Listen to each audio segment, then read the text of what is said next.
You're listening to the Empowering Process podcast with your host, Gail Kraft. Listen as she holds frank discussions around how your purpose, being present, and trusting your power impacts your life. Whether you're an entrepreneur, leader, or developing your vision, you'll find wisdom and insights you can utilize right now. Welcome your host, Gail Kraft. Set.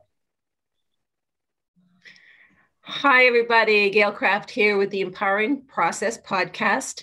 And I have with me this amazing woman, and her name is, it's Liz. It's actually Elizabeth, but I call her Liz Erlandson. And she has this amazing facility called Renovate Fitness. It's not a place where you just go to work out. It has a whole lot of other things that are done there. She is all about working with injuries, working with food problems. I'm telling you, has done wonders for my body, both my health and my fitness. So welcome, Liz. Tell us a little bit about what it is that you do right now. Thank you, Gail. So I own a fitness studio, but it's more like a wellness center. We work with people who want to lose weight and have injuries, and we do that in a wide variety of ways. We do it combining fitness, nutrition, supplements, and some other stuff. So it's very personalized. So we're a bit different than your typical gym. Yeah, definitely personalized. What did I say one time? It's the non-gym gym. Yes. Yeah, right? We're the kind of gym that people are so comfortable. They take their shoes off when they come in. They just, yeah. Yeah, it really is like being at home. So we're going to talk a little bit about some of the challenges people have, even coming for their first session with you, right? Their first exploratory session, some of the things that you deal with to get people past their fear. And then staying motivated, keeping their head in the game. That I think is really, really, really key for me as well. You know, with my clients, keeping their head in the game. They come to me and then they don't do the homework. Right. Well, thank you very much for your money, but we're not going to see any change here, right? So let's back up and talk about what life was like for you before you got into this industry and why you entered it. Yeah, so I actually went to school for health, fitness, and nutrition right out of high school. But we all know what happens, and life is crazy. And so it took me on a different path for many, many years. And I was basically jack of all trades. I was never satisfied, never happy with a job, worked there for a year, 2 years, sometimes 3 years, and then moved on. Jumped from industry to industry. And it's because I just wasn't doing what I was supposed to do, which is definitely wellness. I was always in the wrong field.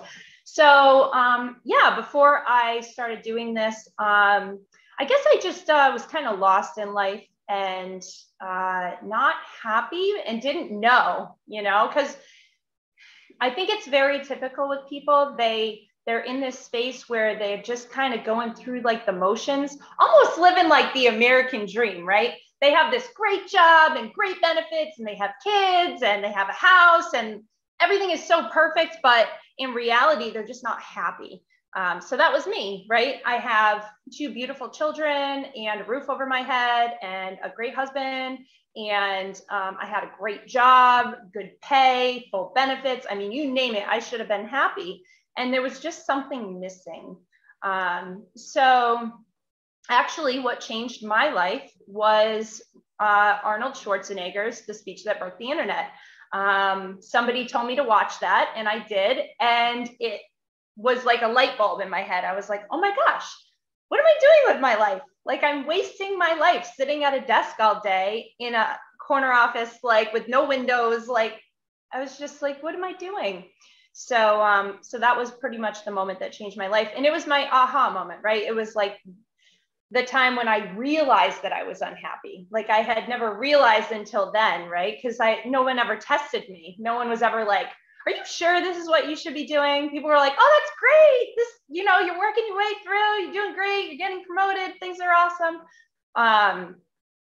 I think that on the outside, I looked really happy, but on the inside, I wasn't. And that was like when I really figured that out. So now I try to get other people to figure that out, right? That's like almost my purpose in life. Yes, it's to make sure that people are healthier and taking care of themselves and making time for themselves, but really it's to give them that aha moment.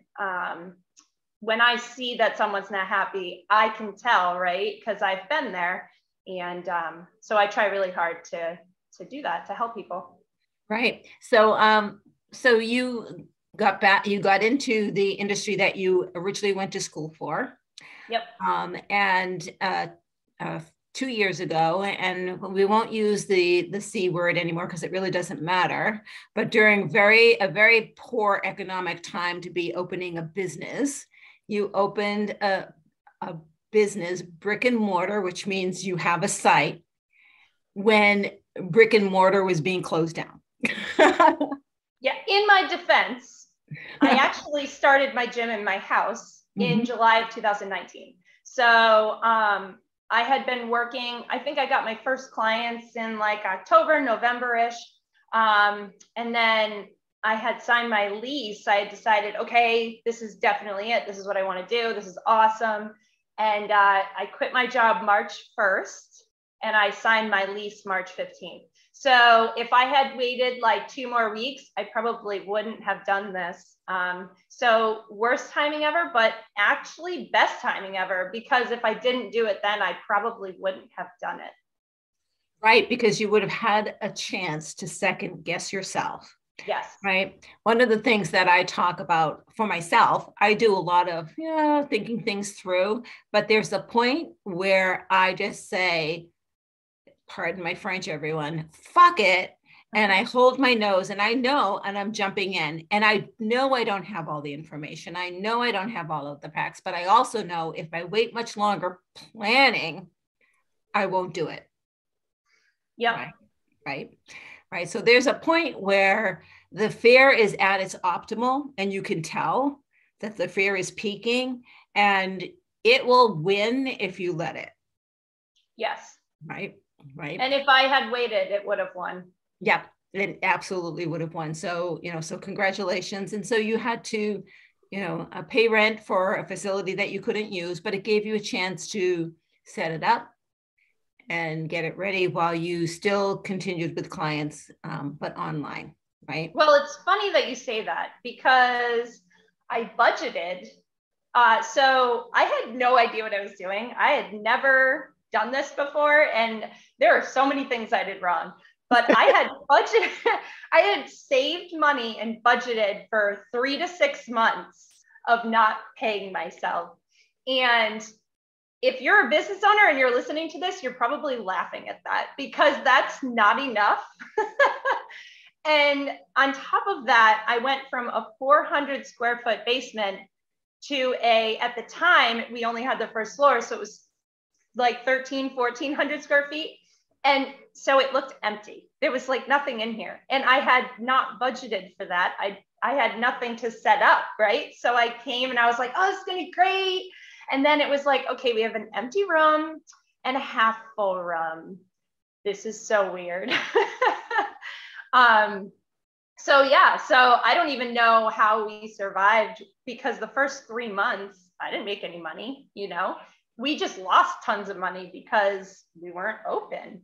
Right. So to know that I did that and made it through all that, I like pat myself on the back for that, because you should definitely, if you're watching this and you're thinking about starting your own business, don't budget for 3 to 6 months, budget for like 2 years.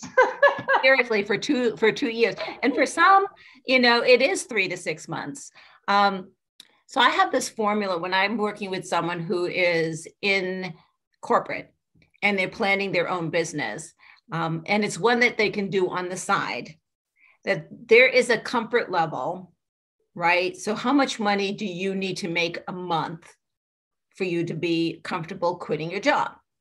Let's say $3,000 or $6,000, doesn't matter, whatever it is for the individual. Okay, cool.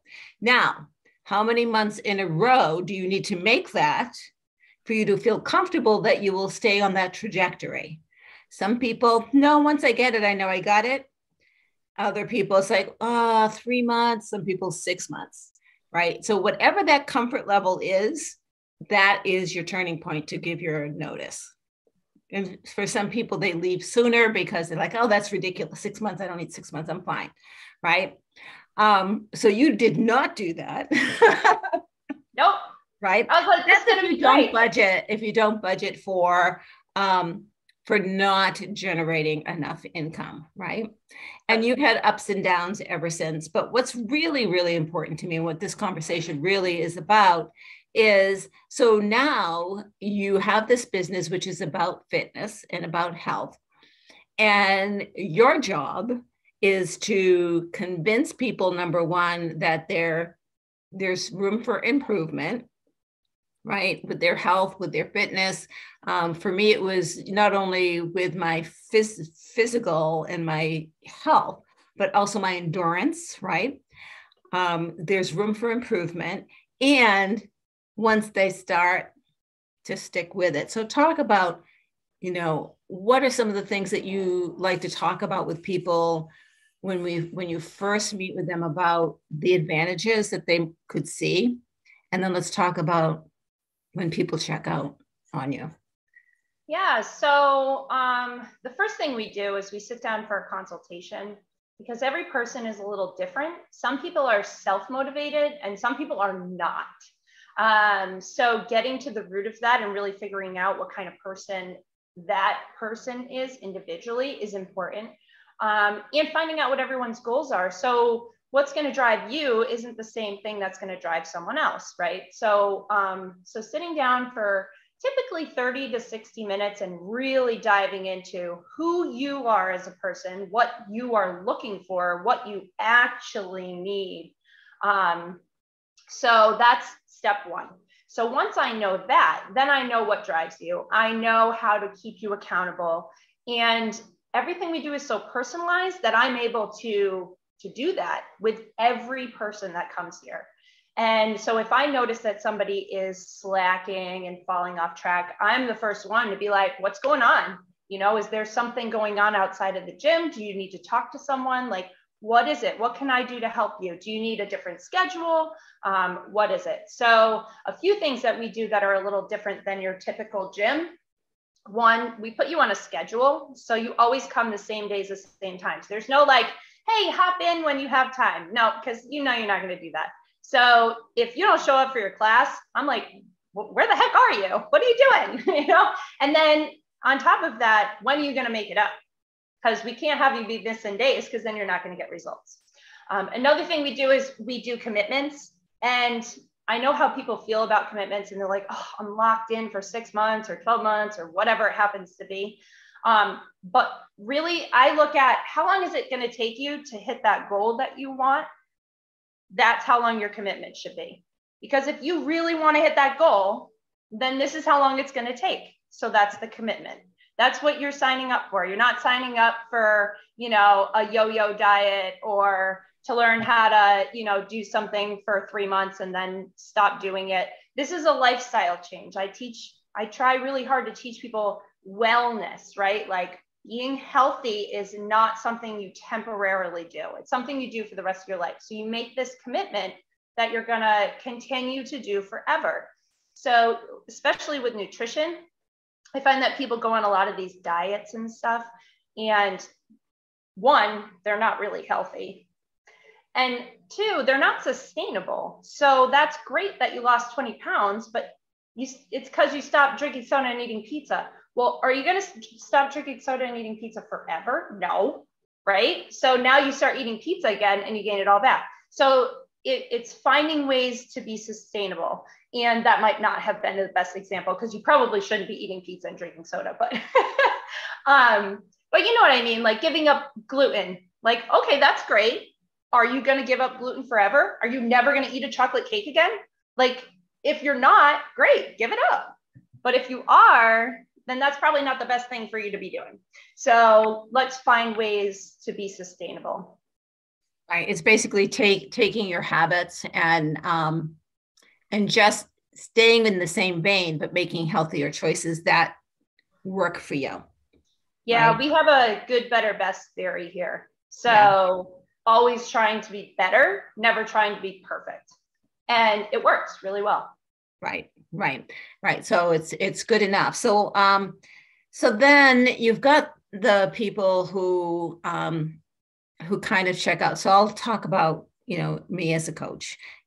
First of all, to be brave enough to schedule a meeting with me to begin with, congratulations, that takes brass balls, right? Because it's admitting to at least me, if no one else, that something's broken. I have news for you guys. There's not a person in the world breathing who's not broken. So welcome to the human race. Okay. There's always something to be worked on. So making that first meeting is really, really critical. And then usually I hear, I don't even know you and I can't believe I'm telling you this, but in the first meeting. So that's how comfortable I try to make that conversation so people know that they're coming to me without judgment. I really don't care what your beliefs and priorities are. I care about you becoming the best version of you, right? Yes. But even with that, and I have a commitment frequently, not always, but frequently, I get two scenarios. One is now transference is done and I'm to blame for all of the problems that they have. I love that. Right? Like, you said this. I'm like, well, we record our meeting, so you want to go back and see exactly what I said, right? So I don't think I said that. So it's good for teaching people about interpretation. But the other is I start to get excuses why the homework isn't done. And honestly, how you do one thing is how you do everything in your life. And so if you're making excuses to me of why you don't show up, you're making excuses to your boss why you're not there 100%. You're making excuses to your children why you're not there for them. You're making excuses to your husband why you're not there for him. So if you're making excuses, you're making excuses to Liz why you're not showing up, right? Yep. And so I'm sure you get similar scenarios. What are some of the things that you face and how do you help navigate them? So I think I face a lot of the same kinds of stuff where people are making excuses. Everybody's busy. So making time for yourself is really important, whether that's for growing as a person, working with you and growing as a person, or if that's, trying to be healthier and working with someone like me. Any way that you could do something for yourself is really important. And it doesn't even have to be with like someone like us. It can be going and getting your nails done. It could be going and getting that massage. It's just that self-care, that doing something for yourself. And so I find that that's really hard for a lot of people to understand. So that's one of the things that I see. Another one I see, which always frustrates me, but I'm like, okay, is when somebody's here for 6 months or 12 months and they get the results that they want and then they stop. And I'm like, okay, so are you going to continue doing this on your own? Because if you are, that's fantastic. That's all I could ever hope for, right, is that I teach someone how to take what I have taught them and do it on their own, because then I know at that point that they've grown to the point where this has become sustainable for them as a person and they don't need me anymore. And that makes me really happy. But 9 times out of 10, that's not the case, right? It's just that people are busy and they decide, well, I already hit my goals, so I don't have to continue. So trying to make people understand that, okay, well, if you don't continue doing what we've been doing, that you're just going to fall back into the same trap.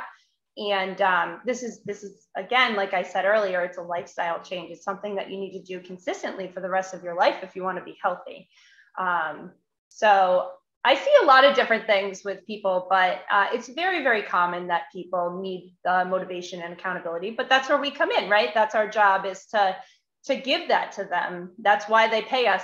I mean, you can go online and go on YouTube and find a workout video, There's a billion of them, right? Yeah, I didn't invent the workouts, I mean, we have our own style that we do that I program myself, but I didn't invent these, so you could, yeah, technically. I even have videos on YouTube. You can go on YouTube and watch me and do my workouts, right? But are you going to? So that's what people pay us for, is the accountability and being there for them. And for me, so I like the personal trainer or small classes. Big class, I won't show up. I will show up once or twice, but if it's too big, I will not come back. Well, you get lost in the crowd too. I get lost in the crowd, and I get lost in the energy of others, for me personally. But when I'm working with a one-to-one trainer, I don't want to disappoint them and not show up. Right? That's right. That is, for most people, making a commitment to someone else. It's easier for people to keep that commitment than a commitment to themselves. Right? Yes. Which is very, very interesting. And then, right, in a small group, I enjoy getting into, showing up and saying, so how did you survive this week? Right? How was your weekend? Right? And then 2 days later, oh, my arms are killing me. Yes, I couldn't even lift, right? Right. And the first time that you did the 3-dimensional scan, right? I looked at the group and I went, I don't know about you, but I took a look at my scan and I'm like, I look like crap.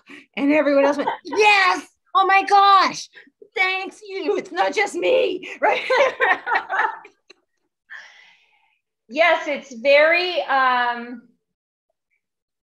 detailed. Very, very detailed, isn't it? You can't hide the flab, guys. So when people make excuses, we kind of talked about this a little bit earlier. I call it living life on the hamster wheel, right? Right. We are accustomed to doing things by rote. We create habits for ourselves or routines for ourselves to make life easier. We get up at 5:30 in the morning, we turn on the coffee, we get the kids up, we get, right? We have a routine, but then we go beyond the routine to get things going, and we get stuck in a rut of non-creativity and non-committal, right? And so what happens is, a lot of times, at least for me, and I can only talk about myself, guys, so I'm not going pointing fingers at anybody. I know my experience has been, it is so easy for me. One of the things that I do is I have certain hours that I do social media, and then I shut it off. Because if I don't, guys, I will not stop. Right? Like, oh, something's happening on LinkedIn. Oh, I need to post this. Oh, something's happening on Facebook. Right? So I give myself an hour and a half in the morning. And then I'm off of it until the afternoon, right? Because I will get into the rut of responding to that ding. I have my notifications off. Me too. For a reason, right? Because I found myself going to it and not getting any work done because, like Pavlov's dog, right? And so that kind of a rut, that kind of living on the hamster wheel and not getting anywhere slips in, right? To your clients, or at least to my clients. I know I am in danger of that happening all of the time. I'm a gamester. You want to give me a game? I will get on and I will play the game, and I will binge watch. Right. So right now we're binge watching Fringe. Right. I am a binger too. Right. I actually don't watch shows anymore because I know myself and I know I will binge it. Right. And so I put the TV on at a certain time, and we maybe watch it until 9 o'clock. So maybe 2 hours, 3 hours, maybe. Right. But I could watch the damn thing all day. Right. And maybe not even go to sleep. Right. And watch it all night. So, and especially that show, at the end of each show, my daughter's like, holy crap, I can't believe it. I'm like, because I've seen it, so I know what's going on. And I'm like, do you want to watch the next episode? She's like, it's 9 o'clock. I'm like, nope, let's shut it off. Right? See, that's good self-control. I don't have that. Yeah, well, if it's the weekend, that's in question. So let's take that. Like I said, how you do one thing is how you do everything. How do you help your clients gain those boundaries and that self-control so that they do show up, right? What are give me a specific incidents, 1 or 2 clients that in particular were a struggle to turn around, but when they did, it was amazing? I think for the most part, that would be nutrition. So I find that people are going to eat what they want to eat, right? So the way that I do nutrition is I sit down with someone individually. So every person that comes gets their own individual nutrition coaching, and every person does it. So what does that mean? It means that for 7 days, they send me pictures of everything that they eat. And then after 7 days, we sit down and we talk about it. So I think a lot of the struggles, and this has been with more than one client, is people have these, what I would call eating disorders, but they don't think of it that way. And it's like, okay, I eat 1 meal a day. Okay, I don't eat intermittent fasting, but it's not really, you know what I mean? So working with those people on an individual basis seems to help, and doing weekly check-ins. We actually just started starting in January, we're going to have nutrition meetings on Saturdays. So people can come and sit in a circle and everybody can kind of talk and relate to each other and help each other out. And if someone's struggling with something, then somebody else is probably struggling with that same thing. So talking about, oh, well, this works for me and this works for me, and holding each other accountable, I think will be really helpful. But right now I do that, right? So I guess one example, right, would be somebody who, which there's a few of these, they just don't eat. So helping them to get over that fear of, okay, if I eat too much, I'm going to be fat, because that's not true. And especially if you're exercising, you're going to get sick if you don't eat enough. Yes, we had that in my class. Yes.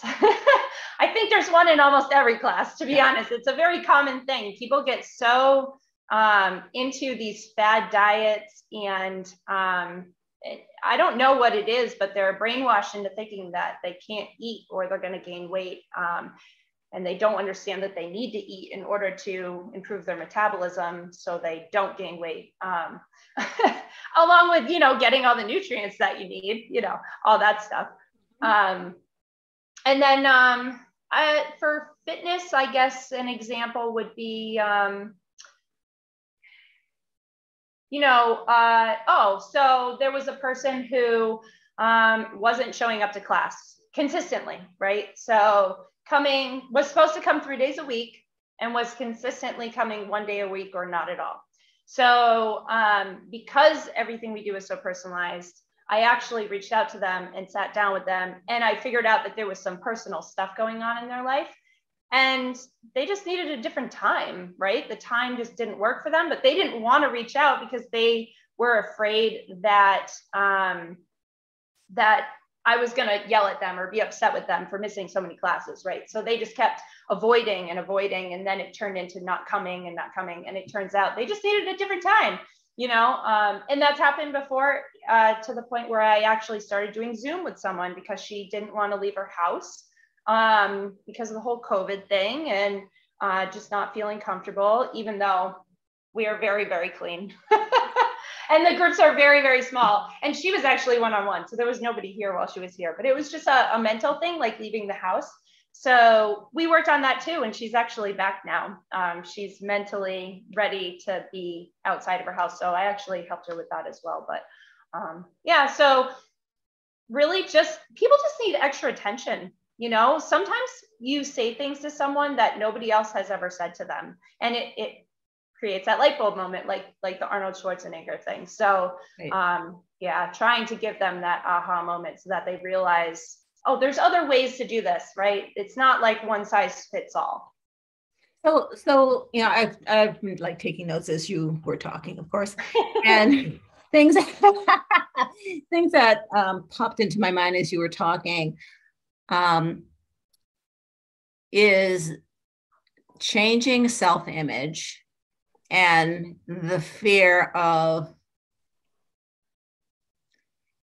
making mommy or daddy angry, right? So I'll give you a story of a dear friend who's passed away recently. And, her and I have been friends forever, and she was bulimic.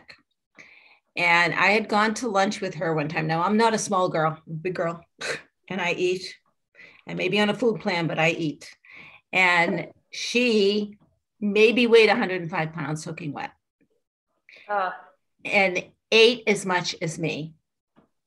And then went to the bathroom. And as soon as she did that, I went, oh shit, right? So we got back to her house, and I got a chance to pull her husband aside. And I said, do you know your wife is bulimic? And he said, no, she's not. And I said, oh, please. How many times does she visit the bathroom after you feed her? Right? Well, he never addressed it because he was a king of avoidance. And she ended up passing away from septic because her intestines burst, and she maybe weighed 80 pounds. I'm not sure. It was very painful. She was in agony until they got her to the hospital, and they basically put her into a drug-induced coma, right? As she passed. Now, this woman grew up believing she was fat because that's what her mama told her. Yep. She grew up needing to satisfy a dictatorial father. She was never good enough. And let's just say there were many abuses in her life because she was also multiple personality, right? Lots of things for her to overcome in her life. Now, did she overcome them? No, of course not. That's why she died. She learned to manage, and managing her multiple personalities. That's what she learned to do, was to manage them. Sometimes they won, right? And so when people hold back, because honest to goodness, if you think you're not good enough, if you think you're not strong enough, if you think you're not well enough, if you think you're not enough on anything, connect with Liz, connect with me, because we'd be happy to sit down with you and, on the ground, lotus position, hold your hand and help you guide you through to a better side, because I don't want to see anyone else die of septic because they don't think they're thin enough, or they're pretty enough, or they're smart enough, or they're anything enough, right? And those are the types of things, certainly not to that level that you're dealing with. Yeah, there's a lot of self-shaming that goes on, and that's not healthy, and that sometimes contributes to the issues. Right. Absolutely. Absolutely. Because we make choices based on our belief system, right? And yep. Even, so for example, I know a woman who was a hoarder, right? And hoarding is a form of self-abuse, right? She came from an abusive background, right? And it wasn't until she had to clean up. Her husband, she was ready to lose everything. Right? She had to clean up, and she sought help, right? And it was brutal to let go and throw things away, because you're letting go of love, because you need that affirmation. Yes. Right? Yep. And that, I think, is one thing that people get from you that they don't get in the big box gym. And it's not just you, your trainers, you're very, very particular about who comes into your place. Yes. And it's positive motivation, right? It's looking at I mean, I can't remember the first time, one of your trainers looked at me and went, "Oh my God, Gail, have you seen how skinny you got?" And I'm like, no, because you don't. I see myself as the day I walked in. It wasn't until I put pictures to get beside each other, they went, "Oh my God, look at the difference." And that's what happens with everybody with the self-image, right? You project what's in your mind, not what reality is. Yes. Right. And so, so talk about some of the self-image things that you help people with. Well, for one, we do not allow people to body shame themselves in my gym. If I hear that, we immediately have a conversation. Because we teach people to love their bodies no matter what, because it's your body. And you're going to make the process a lot more difficult if you're consistently telling yourself that you're fat, you're ugly, you don't love yourself, things like that. So one, it creates a lot more stress on the body. And two, like you said, you are what you believe. So if you believe that you're fat and unhealthy and whatever it is that's going through your mind, then that's what's going to happen. It works in every aspect of life. If you believe you're poor, you're going to be poor. If you believe that you don't deserve something, like winning the lottery, you're never going to win. Right. And so it's the same. But even if you did, you would lose it. Right. Well, I actually know people that have won the lottery, won millions of dollars, and they're flat broke. I know people, more than one too, which is pretty crazy. But yeah. So because it's the same choices, they haven't changed, right? Exactly. They're still making choices. And so, so I guess if we talk about this, I also wrote down follow through, making time, making excuses, the feeling of failure. So you made a comment about people, when they don't honor their commitment, start to feel like failures, right? Yes. So that's when you step back on that gerbil wheel, right? Yep. Yeah. And we do check-ins once a month with everyone to make sure that they're staying on track and that they're getting the results they want. So we actually see a lot less of that than your typical gym because we stay on top of it before it happens. Like we can see the trends, we know what's happening. So I know if someone needs a little more help or they need to outsource something.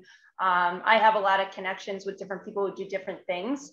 So if somebody's struggling with something that I specifically don't help with, I tend to be like, hey, I can see XYZ. I think you should talk to this person. They could really help you with that. And it will help you just in life in general.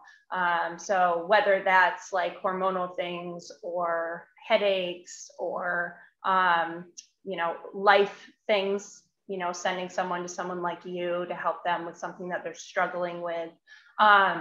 So yeah, but it's easy when you're in a place that's so small and connected and personalized, because I know my clients really well and I can see when they're struggling with something and I hear it in their words and I pick up on things like that. So so we're able to help people kind of before it gets to a point where they can't be helped, if that makes sense. Exactly.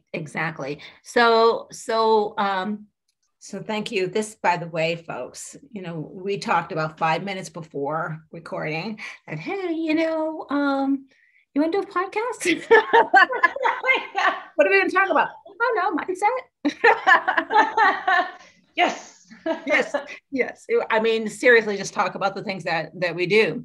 And there's a reason why I'm drawn to this gym. So, I moved to New Hampshire. Now it's 3 years ago, but immediately I started looking for a personal trainer. And I, worked with a personal trainer he was not a personal trainer. He had this list of this is the set of exercises you do the first month. Here's the set of exercises you do. Well, that's not a personal trainer.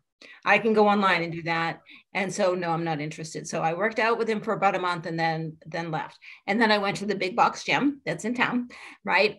Went to one of their classes and it was mobbed and people like running all over the place and running and doing this and running and doing that. I'm like, oh, holy shit, no. Right? The chaos was ridiculous. And I never was one to go into a gym and work on machines. It's just not who I am. And so when I met you, I'm like, okay, so let's check out what she's doing, right? And I was like, okay, this is more my style, right? And because I had a personal trainer when I was on the West Coast. And so I was looking for that feel, right, of a personal trainer, right? Yes. Personal, right? Yes. Right. And so you make sure, yes, you will have other trainers, not just Liz, but Liz shows up. She's involved with every aspect of the training that's going on. Even if there's someone else running a class, it doesn't mean that she's the one who's doing the programming. She is the one who's following your chart. And she shows up from time to time and will take over that class so that she knows that you're doing your exercises right, that you're showing the improvement that you're expected to show at a certain point in time, and to make sure that everything's perfect. And so part of that challenge is dealing with people who want to self-sabotage, who have low self-esteem, who don't believe they deserve, to be better, to look better, right? To maintain a healthy life. And so Liz, tell people how they can get in touch with you. So you can find me on Facebook at Renovate Fit, facebook.com/@Renovate Fit. /Renovate Fit. Sorry. You can call or text me. My phone number is 603-216-2272. Or you can email me, liz@renovatefit.com.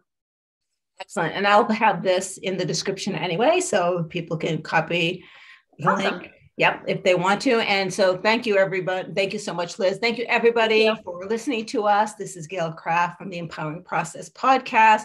If any of this resonated with you, by all means, please like it, comment it. If you know someone who maybe could gain some insight from this conversation, please do share this with your friends and help them get fit for the new year coming up. Thank you, everybody. Bye-bye. Thank you, Liz. Bye-bye. Thank you.